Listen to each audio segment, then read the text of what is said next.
Saudações, torcedores do Denver Broncos. Estamos aqui com mais um tailgate em Mile Brasil. Falando agora sobre o jogo contra os Jets, que vai acontecer nesse domingo, né, amanhã. Então, antes da gente entrar aqui no papo aqui com o Augusto, que é um grande torcedor aí dos Jets, bora lembrar aqui de se inscrever no nosso canal, deixar o like aqui nesse vídeo, deixa o comentário. Quando você se inscrever, aperta no sininho, que aí você recebe notificação de todos os vídeos que a gente coloca. A gente está agitando bastante aqui o canal do Mile Brasil, tem bastante coisa, bastante conteúdo, tem novidades semanais no Mile Brasil News. A gente tem a nossa live pós-jogo, sempre na segunda-feira, no final da tarde. E a gente tem vários outros... a gente tem fantasy também, e de vez em quando a gente posta umas coisas diferentes também, então fiquem de olho aí. Lembrando que quando a gente chegar nos 1.000 inscritos, a gente vai sortear aí uma camiseta e um boné. E essa camiseta e boné, inclusive, são lá da First Down. Quem quiser aproveitar aí o nosso cupom de desconto, MileHighBR, tem desconto de 6% lá na First Down, produto licenciado. A galera lá faz um ótimo trabalho. Agora, bora aí pro que interessa, né? Broncos e Jets. O primeiro jogo dos Broncos, inclusive coloquei errado, agora eu tô vendo, Jets at Broncos, né, ao contrário, o jogo é em Mile High, e para falar sobre os Jets, eu convidei aqui o Augusto, que é um grande torcedor dos Jets, eu conheço ele ali do Twitter, direto a gente conversa, e aí, Augusto, como é que tá a expectativa do torcedor dos Jets? Primeiro, bem-vindo, né? É um prazer aí ter você aí com a gente. Que isso, Ana. Olá, Ana. Olá, pessoal aí do YouTube. É um prazer estar aqui também. Agradeço muito pelo convite. E vamos lá, né? O que esperar para a temporada? O que depois, né, de 2 anos de Adam Gase, naquela tortura, com 2 temporadas terríveis, sendo a última terminando em 2014, a gente só espera ver o progresso do time. A gente teve 2 temporadas super medíocres, e aí agora a gente tem um GM que na hora da contratação dele ele foi muito bem hypado, tinha um prospecto muito bom referente a ele, que é o Joe Douglas, e agora ele tem uma comissão técnica que foi ele que escolheu o head coach, e aí sucessivamente segue por toda parte, coordenador ofensivo, coordenador defensivo, etc. E aí agora a gente tem esse time que é o time mais jovem da NFL, tem um QB calouro, tem uma defesa ainda muito mais novata do que o restante do time.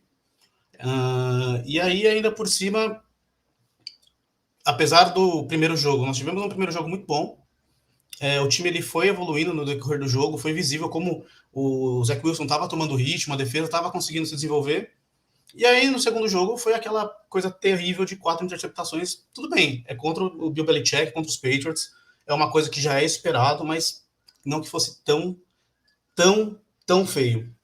Acho que esse foi o maior problema.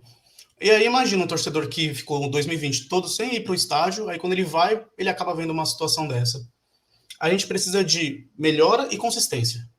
Considerando que o Robert Saleh está tentando implementar uma nova cultura, ele está tentando fazer o máximo para dar repetição para todos os jogadores do time. Ele deixou claro publicamente que ele evitou de contratar alguns veteranos para alguns buracos do elenco, para ele dar repetição justamente para jogadores novatos, para ver se eles conseguem se tornar jogadores sólidos e que vão ficar com o time a longo prazo. Então, ele conseguindo fazendo isso, a gente vendo o time evoluindo e vendo que ele está conseguindo executar bem o plano de jogo, a gente não espera que o time vai ganhar, vai arrebentar, não. A gente só quer ver melhora. É só isso. Eu te entendo bastante que o Broncos também estava num processo aí de reconstrução e tal, de trazer jogadores novatos, dar repetição para jogadores novatos, isso é muito importante. Muitas vezes a gente quer ver o time bem, quer ver veteranos ali no mercado que podem ser interessantes, mas se você não desenvolver os seus próprios jogadores, você não vai chegar em lugar nenhum. E isso aí a gente vê em vários times que trazem até veteranos que são sólidos, mas se você não der oportunidade para o seu calouro virar um jogador, ele não vai virar, né? Continuando aqui, a gente sempre levanta aí quem são os ex, né? A famosa lei do ex, né? Pra gente ver aí quem que tava no time, que foi pro outro, quem que tava no outro e foi pro outro, né? Quem tava no Jets e foi pro Broncos, e quem tava no Broncos e foi pro Jets.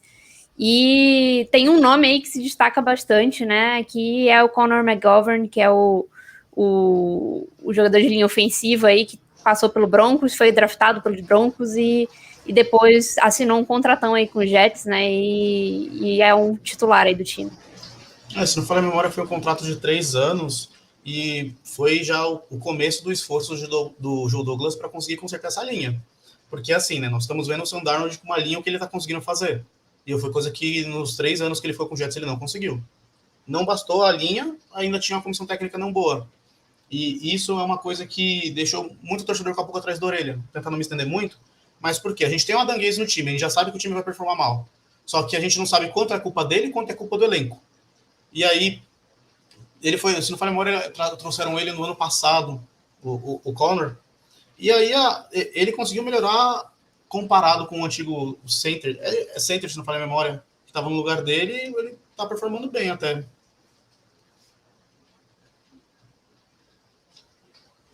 O McGovern em Denver, ele começou como guard, né? E aí depois que o Matt Paradis foi embora, ele virou center e ele jogou até que bem, foi bastante sólido ali na posição de center e conseguiu aí um contrato com outro time também para atuar nessa posição. Tem outros nomes aí que chamam a atenção também, assim, em geral são nomes que só tiveram uma passagenzinha. Eu fui olhar aqui. Tem mais um nome, na verdade, que tá nos Jets que teve passagem pelos Broncos, mas na comissão técnica. É o Rob Calabrese, que é o técnico de quarterbacks hoje dos Jets. Ele foi técnico de controle de qualidade ofensiva nos Broncos em 2019, 2020, e aí quando o Robert Saleh montou a comissão técnica, ele pegou ele é um coach novo, né? Ele tem pouca experiência, então alguém aí que estava aí no Broncos antes e foi pro Jets. E aí, olhando o contrário, eu só encontrei mesmo jogador de training camp, jogador que passou o training camp e não entrou no time. E tem uns nomes de bastante destaque aqui. Começar com os que tem menos destaque, né? Tem o Nate Hairston, que é um cornerback, que os Jets trocaram por ele em 2019. Ele foi trocado por uma escolha de 6ª rodada, e no ano seguinte ele foi dispensado. Então, ele passou aí pelos Jets na temporada de 2019. Tem também o Calvin Anderson, que ele é o swing tackle hoje do Broncos, é o reserva ali na posição de tackle. Ele quase ganhou a posição de right tackle, foi apertada ali a disputa, mas acabou que o veterano Bob Messi ficou no lugar dele. E o Calvin Anderson, ele passou os training camps de 2019 nos Jets, ele foi pro practice squad dos Jets, e aí os Broncos assinaram com ele, roubaram ali do practice squad do Jets, né? E aí ele tá com o Broncos desde então. E aí tem 2 nomes de maior destaque, que um é o próprio quarterback do Broncos, né? O Ted Bridgewater. Ele assinou um contrato lá em 2018, logo depois de sair dos Vikings, e ele foi trocado pro Saints, né? E aí depois o Bridgewater virou o backup do Drew Brees e teve aqueles 5 jogos lá em 2019 que ele foi bem. E o Shelby Harris, que foi uma das grandes renovações do Broncos esse ano, ele passou o training camp de 2016 nos Jets e ele não jogou esse ano na NFL. Ele foi cortado antes do início da temporada e ele ficou fora da NFL em 2016, e em 2017 ele já voltou para a NFL e conseguiu, acho que já voltou para o Broncos, inclusive, e aí conseguiu a oportunidade aí no Broncos. Então tem alguns nomes aí que alguns de menor expressão e outros que são até de grande expressão, mas que não tiveram grandes passagens, né? Acho que o maior ex aí mesmo seria o Connor McGovern, que foi draftado pelo time e passou todo o contrato de calouro em Denver. Tá certo, tem bastante gente aí. Interessante, eu não sabia do coordenador que o Saleh trouxe de Denver. Tá puxando até gente nova na própria comissão técnica. O QB coach aí que vai tentar desenvolver o Zach Wilson veio direto de Denver. E aí, então, gente pode conversar agora sobre o time do Jets. O que importa mesmo pro torcedor do Broncos que tá assistindo isso aqui é saber sobre os Jets, né? E saber as forças e fraquezas do time, né? O que você pode destacar aí pra gente de força e fraqueza do New York Jets? Beleza, vamos lá. Primeiro eu vou dar um overview bem rápido em questão do time como um todo, começando pela defesa. Dos linebackers titulares, somente um é um veterano, que é o CJ Mosley, que ele veio no contrato ainda no antigo regime, mas ficou uma temporada fora por lesão e a outra por Covid. Os outros dois são linebackers que são ou novatos ou são piques tipo de quarta para sétima rodada. Para a posição de cornerback é a mesma coisa. Não chega a ter um veterano, se não for a memória, são todos jogadores de picks altas, né, baixas de draft, quarta para sétima rodada. E aí, o que tem de estrela de diferente, assim, que brilha os olhos na defesa é o CJ Mosley, o Quinnen Williams, que ele é o defensive lineman, e o safety Marcus May, que já está com o time faz um bom tempo. De restante, a defesa é meio que uns quitandeiros que tem lá. Em questão do ataque, a linha realmente ela mudou bastante desde que o Sam Darnold estava, mas ainda assim ela não estava sendo uma linha sólida. Eu acho que é um ponto forte agora do time, por quê? Durante o training camp, o Mekhi Becton, que foi escolha de primeira rodada, na 13ª, se não falha a memória, do draft do ano passado, ele sofreu uma concussão durante o training camp, e aí ele ficou fora por um bom tempo. E o Elijah Vera Tucker, ele sofreu uma lesão, eu não lembro em que momento do training camp, mas ele ficou muito tempo fora. E aí, no primeiro jogo contra a Carolina, a gente viu que a linha estava terrível. Ela cedeu muita pressão e foram 6, eu tenho os stats aqui, foram 7 sacks, 5 hits e 20 hurries em 43 dropbacks. Ou seja, quase 75% do tempo o Zach Wilson estava correndo pela vida dele. Mas aí o Mac Becton ele se machucou no jogo contra a Carolina e ele saiu. Então o que aconteceu? Tinha uma linha ofensiva que treinou quase o training camp inteiro e aí meio que plugaram o Becton no começo da temporada oficial. Só que aí ele machucou e voltou à linha antiga. Então é uma linha que ela já estava com um pouco mais de sintonia e foi visível essa diferença no jogo contra os Patriots. Então é para ser um ponto forte essa linha e precisa ser. O Von Miller já está com 3, 4 sacks, não é? 3 sacks. E então a linha vai precisar performar bem. Eu acredito que ela está sendo um ponto forte do time por enquanto e a ideia é que isso continue e melhore. Denver conseguiu limitar os adversários deles a pelo menos 100 a menos de 100 jardas corridas nos 2 primeiros jogos. Isso é um ponto a se observar dessa linha ofensiva contra a defensiva, não só por questão de proteger o Zach Wilson, mas também de conseguir abrir para o jogo corrido.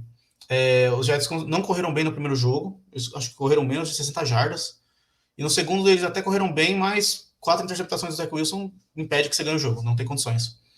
Mas, apesar disso, a defesa ela está fazendo um papel surpreendente. Como eu disse, tem 3 jogadores conhecidos veteranos e o resto é quitandeiro. Os quitandeiros, com 3 interceptações do Zach Wilson no primeiro tempo contra os Patriots, eles limitaram os Patriots a 13 pontos. O cara me jogar 4 interceptações e virar somente 13 pontos no placar é uma coisa extraordinária. Tudo bem, perdeu o jogo, o Zach Wilson jogou bem? Não, mas a gente, com um time de reconstrução, a gente tem que pegar as vitórias que a gente pode. Eu acho que isso é um ponto muito forte. E a questão vai ser também o quê? Um outro caso a se verificar. O Ted Bridgewater tá on fire. Ele passou no primeiro jogo para 250 jardas, no segundo para 300. Os cornerbacks, eles vão sofrer muito. Eu lembro de ter visto uma estatística que o Ted, ele era o QB que tinha a porcentagem de passos completos esperada maior, ou seja, que ele conseguia ajustar os passes da melhor forma possível para lançar. Os wide receivers do time já têm uma certa experiência. O Ted também tem a sua bagagem, então a secundária vai sofrer. Essa secundária, se esse pass rusher não chegar no Ted, essa secundária vai pegar fogo. E aí é sem condições. O time vai se enterrar de novo. Acho que a estatística mais interessante do Ted é também a questão de pressão, né? Ele sofreu muita pressão até agora nos 2 primeiros jogos. O miolo da linha não fez um bom trabalho, mas ele foi... A estatística dele com pressão e sem pressão é praticamente igual. Ele não varia muito. Que absurdo. Meu Deus. Tipo, ele completou tipo, mais de 70% dos passes sob pressão e assim... tem que, para você chegar no Ted ultimamente, você tem que realmente derrubar ele. Ele não tem sofrido tanto sacks também, então Ele tem sido uma grata surpresa aí, esse começo de temporada dele, principalmente pela agressividade. Acho que a gente não esperava que o Ted fosse tão agressivo, e ele tem tentado muito passe para cima de 20 jardas, né? E aí isso puxa o meu último ponto a observar referente ao jogo. O que matou, né, foram as interceptações do Zach. Mas ele tentou jogar muito hero ball, principalmente quando o time já estava meio atrás do placar, mas quando ele já tinha lançado a primeira, o jogo estava 3-0 para os Patriots, ele ativou o modo agressivo e foi querer começar a bombardear o campo, foi aí que as coisas não deram certo. O Saleh deu, na coletiva após o jogo, um comentário que eu acho muito interessante, que foi o quê? Ele comentou que o Zach Wilson tem que aprender que não tem problema nenhum em você jogar um jogo de futebol chato, maçante. Ele usou o termo boring, né? Então, não é para você não precisa fazer jogadas espetaculares, você não precisa tirar coelho da cartola toda hora. Você tem que ser sólido. E se o jogo for chato, que você vai ficar lá fazendo passe de 3, 4 jardas e correndo com a bola, é para ganhar. Vitória é vitória. Não tem essa de vitória bonita ou derrota feia. Tem que ganhar e acabou. De first down você vai conseguindo avançar no campo, e isso é realmente algo complicado para o quarterback calouro aprender, né? Aprender que nem tudo depende dele, nem em todo momento ele precisa lançar uma bomba no fundo do campo para poder resolver o jogo. Realmente é algo que é interessante você ter essa possibilidade de você conseguir lançar em profundidade, mas enquanto você não estabelecer o jogo de passe curto, você não consegue abrir o jogo de passe longo, né?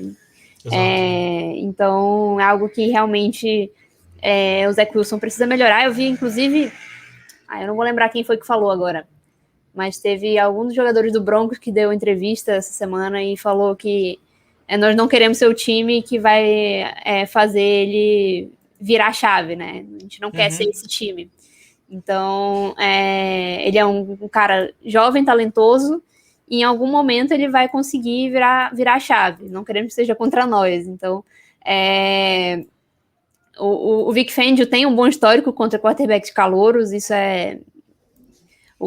a quantidade de vitórias que ele tem é muito grande. Ele consegue limitar.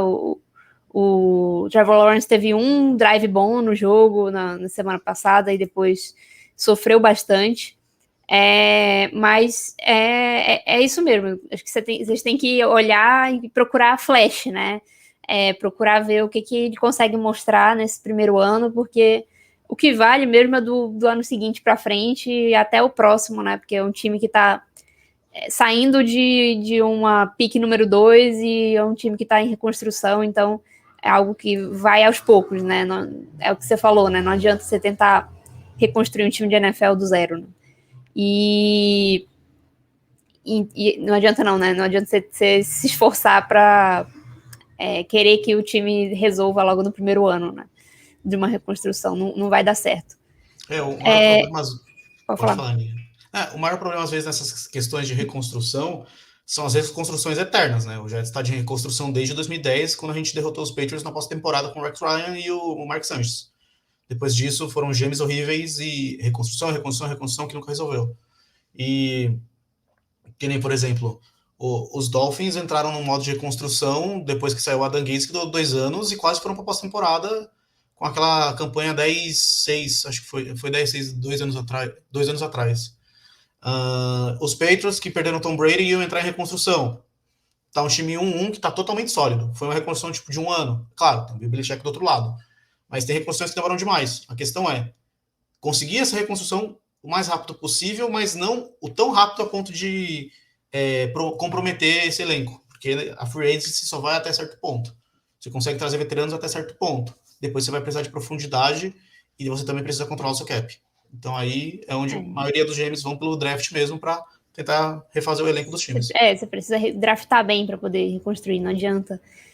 Você pode ter 50 picks e se você não tiver bons drafts, você não vai conseguir resolver nada, né?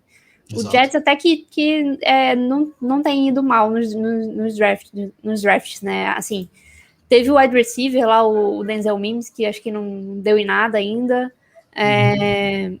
Mas o Mekhi Becton parece que vai ser um offensive tackle sólido na NFL, ele precisa se manter saudável, né? Sim. Mas Ele que tá no injury reserve, então não vai jogar, como você já comentou. De 4 a 8 semanas. Inclusive, a gente pode comentar aqui, eu tô com o injury report em algum lugar aqui. O injury report do jogo, a gente tem o Tevin Coleman, o running back, ele tá fora do jogo com não Covid, né? Ele é uma doença não Covid. Isso. Então ele tá doentinho, mas não é Covid. O Jameson Crowder, o wide receiver, tá com uma lesão na virilha, ele tá doubtful, né? Dificilmente vai pro jogo. Ele tá duvidoso, então é um pouco pior do que questionável. E o John Franklin Myers, o defensive lineman, lesão na panturrilha, tá questionável, mas ele treinou treinou 100% ali na sexta-feira, então ele evoluiu ao longo da semana, né? Não treinou na quarta, treinou limitado na quinta e treinou 100% na sexta-feira. Então ele tá questionável e acho que vai pro jogo. E tá listado aqui o Zach Wilson também tá listado aqui, ele tá com uma lesão na virilha, mas ele treinou 100% a semana inteira, então não é dúvida pro jogo nem nada. Exato, só uma coisinha que tá incomodando assim, mas ele vai conseguir jogar sem problema. E tem também o Jamian Sherwood, linebacker, que também estava listado aqui, mas não tem. Vai pro jogo, motivo, não tá. Né? Ele tá como tornozelo, ele treinou limitado na quarta, mas aí foi 100% na quinta e na sexta e tá sem status pro jogo, pro jogo. Do lado do Broncos, a gente tem o Mike Purcell, que tá com alguma coisa no joelho, incomodando ele, mas ele tá questionável aqui, mas se eu não me engano... ele é o único que tá realmente questionável para esse jogo, mas o Vic Fangio, se eu não me engano, falou que acha que ele vai jogar. O Noah Fant está listado aqui, mas não tá sem game status, vai para o jogo. Assim como o Shelby Harris, o Tim Patrick, Cortland Sutton, o Deontay Spencer e o Malik Reed. Todos sem status ali. O Malik Reed, na verdade, só tá aqui porque ele teve um problema pessoal e não treinou na sexta-feira. Então, como ele apareceu aqui, eles tiveram que colocar ele. E o Graham Glasgow, que é uma dúvida aí, mas eu acho que é provável que ele vá para o jogo, ele está como questionável. Ele teve um probleminha no coração na primeira semana, ele estava jogando lá em Nova York também, contra os Giants, e ele teve um batimento cardíaco irregular e precisou ir para o hospital, aí ficou fora do último jogo, mas parece que vai para esse, todos os exames dele deram ok, então não tem aí grandes desfalques aí para nenhum dos dois lados. Lógico, o Denver tá com um monte de jogador no IR e tá com o Jared Judy no IR, tá com o Josie Juice tá perdido para a temporada, então assim, tem algumas lesões aí, mas no status da semana tá tudo sob controle aí, acho que pros dois lados. E aí acho que a gente pode comentar agora sobre o que você espera que os Jets melhorem da semana 1 e 2 para esse jogo aí contra o Broncos, para sair do buraco, né? Espero que não, mas o que você acha que você espera que eles melhorem? Então, vamos lá, eu tenho uns pontinhos aqui separados. Vamos primeiro jogo por jogo, né? No primeiro jogo, o que aconteceu? A gente teve um primeiro tempo com o Sam Darnold conseguindo fazer 16 pontos, se não falha a memória, 16 pontos. Passou para mais de 200 jardas e o ataque do Jets não conseguiu fazer nada. Ele não anotou um ponto no primeiro tempo. Segundo tempo, a defesa mostrou para que veio, está mostrando o porquê a gente está começando a confiar nessa unidade. Ela conseguiu limitar o Sam Darnold a menos de 100 jardas no segundo tempo e a 3 pontos. Eles permitiram só um field goal em todo o segundo tempo. O ataque foi lá, conseguiu fazer 2 TDs, mas no final faltou um tempinho para poder tentar encaixar mais um e virar o jogo. O ataque mostrou ritmo, a defesa mostrando que ela estava para superar a expectativa do torcedor. No segundo jogo, só para terminar a questão de estatística, né, eu tinha passado as estatísticas dos sacks, de quanto o Zach Wilson sofreu, né, que foi 43%, 75% dos dropbacks ele foi pressionado de alguma forma, e ainda assim ele conseguiu conectar de 20 passes de 37 para 250 jardas, 2 TD e uma interceptação. Para um primeiro jogo, acho que tá bom. É uma defesa boa, é uma defesa sólida. Tá mostrando que também é uma boa defesa aí. Teve o Thursday Night, que eles conseguiram ganhar dos Texans. É um time interessante do Panthers. Mas, seguindo, agora a questão do jogo dos Patriots. Tirando as 4 interceptações, esquece isso aí. Isso aí a gente já sabe o que aconteceu, a gente já sabe qual foi o problema. O jogo corrido, ele conseguiu fluir. Apesar do que aconteceu, primeiro jogo, os Jets conseguiram 45 jardas pelo chão. No segundo, eles conseguiram 150 em 31 carregadas. Foi uma média de 4,9 jardas por carregada. Então, o jogo corrido conseguiu fluir. No primeiro tempo, 3 interceptações, a defesa segurou os Patriots a 13 pontos. No segundo, teve uma interceptação e foram 12 pontos. Então, está sendo uma defesa que está conseguindo deixar o time, o jogo ainda alcançável para o ataque poder ir lá e tentar recuperar. Contra a Denver, quais são os problemas, né? A gente já tem o Von Miller, que ele está com a gasolina no tanque ainda, está mostrando que ele é um problema. Essa secundária é um absurdo. Patrick Surtain, se não falha a memória, ele teve uma interceptação em cada jogo, já. A gente tem Não, foi só uma. Foi só uma. A outra foi na pré-temporada. Ah, tá. Uma na pré, ok. O Kyle Fuller veio de Chicago, não foi? Se não estou enganado. É um ótimo cornerback. E ainda assim tem o... Não esqueci de anotar. O safe de vocês... Isso, é um ótimo jogador. Então, o Zach Wilson vai precisar... O Mike LaFleur, nosso coordenador ofensivo, ele vai precisar de toda forma tentar segurar esse pass rush. Seja colocando tight end, receiver, running back para ajudar na proteção, seja no passe do jogo corrido. Porque o Zach Wilson tem que se preocupar com o Von Miller no cangote dele e uma secundária muito, muito boa. Vai ter que ser um jogo corrido que vai ter que entrar, e aí, né, o jogo corrido conseguindo fluir, tenta encaixar um pouco de play action, porque dá uma certa paralisada na defesa, dependendo se tiver um bootleg ou não, o Zach consegue ou fugir da pressão ou ganhar tempo para passar. Ele vai precisar de cada segundo que ele puder para tentar ganhar esse jogo. A defesa tem que continuar sendo sólida e continuar fazendo o papel dela, o que, sinceramente, eu estou um pouco pessimista vendo a performance que o Teddy Bridgewater está tendo. E em questão da defesa de Denver, né, contra o ataque dos Jets, o Mike LaFleur vai ter que mostrar muita coisa, porque ele vai precisar ajudar bastante o Zach. Não foi ventilado dele ser mandado para o banco no jogo contra os Patriots, porque, de acordo com o Saleh, ele ainda tinha um brilho no olhar, ele não tinha perdido, quebrado ainda, e falaram, não, então deixa ele para ele ganhar casca. Então ele vai precisar de toda a fibra possível para sobreviver esse jogo e para conseguir performar. Aí é um jogo fora de casa, em Mile High, que é muito alto, tal. Se não falha a memória, chega a afetar até um pouco a lançamento, chute, questão de bola. Sim, então, sim. Vai ser um jogo bem armadilha para o Zach. E o importante para o torcedor é ter paciência e confiar no processo. Se a gente conseguir ver que ele pode ter um jogo ruim, mas que ele evoluiu durante o jogo, que ele está conseguindo acertar, conectar os passes, está ganhando ritmo, maravilha. A gente não precisa mais que isso.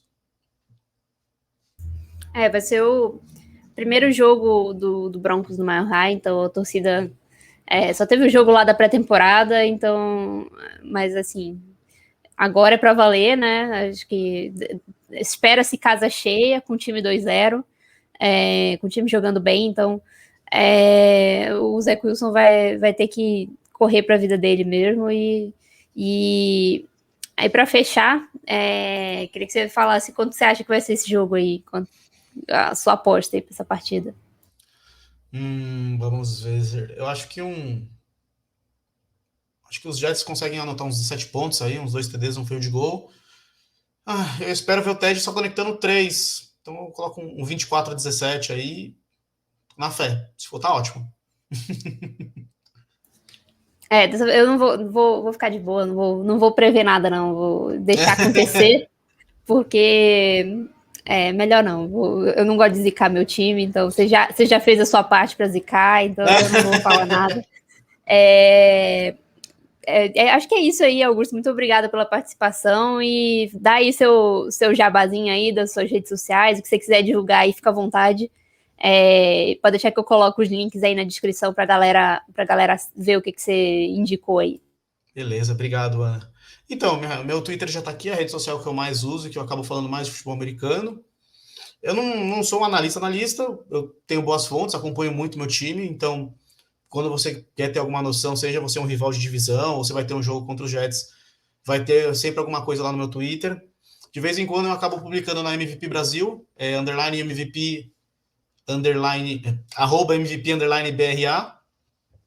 E tem uma iniciativa muito legal, que foi feita por 2 pessoas do NFL Twitter, foi o psicólogo da NFL e a Giovana, que foi o site NFL Twitter Brasil. É um site onde qualquer pessoa pode pegar e escrever o seu conteúdo, o seu artigo aí, sua previsão, seja o que for, e enviar para eles que eles vão publicar sem custo nenhum. É um espaço para você poder divulgar seu trabalho, e foi onde eu peguei para escrever o meu primeiro artigo. Nós estamos vindo de 2 temporadas complicadas com uma temporada de rebuild.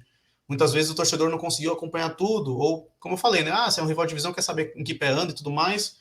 Tem um artigo meu que eu vou passar para a Ana, que ela vai deixar na descrição, explicando tudo que a gente espera para o Jets para essa temporada e para o futuro. E é isso. Muito obrigado por me ter aqui, foi um prazer. Sempre bom poder estar falando de futebol americano, ainda mais esse time que me faz sofrer tanto. E que não seja um massacre muito grande no domingo. Droga, o pessoal adora zicar a gente, né? É complicado. Muito obrigada aí, Augusto. E valeu demais pela participação. Te chamei aí em cima da hora, mas muito obrigada. E vamos lá para mais um jogo. Lembrando que tá aqui, ó, eu até arrumei aqui, Jets at Broncos, lá no Mile High. Vai ser amanhã, às 17h05. A transmissão é só no Game Pass, e aí quem der o seu jeito aí, pode dar o seu jeito, mas não vai passar na ESPN. Então, isso aí, bom jogo, que o jogo seja legal de assistir, que seja divertido. E Go Broncos, e valeu demais aí, Augusto. Que isso, foi um prazer. Que seja divertido de assistir, não só pro seu lado, que seja pros dois lados. Vocês podem continuar ganhando, mas mostrando um bom jogo já tá ótimo. Beleza, então. Próximo. Tchau, tchau. Obrigada. Tchau, tchau.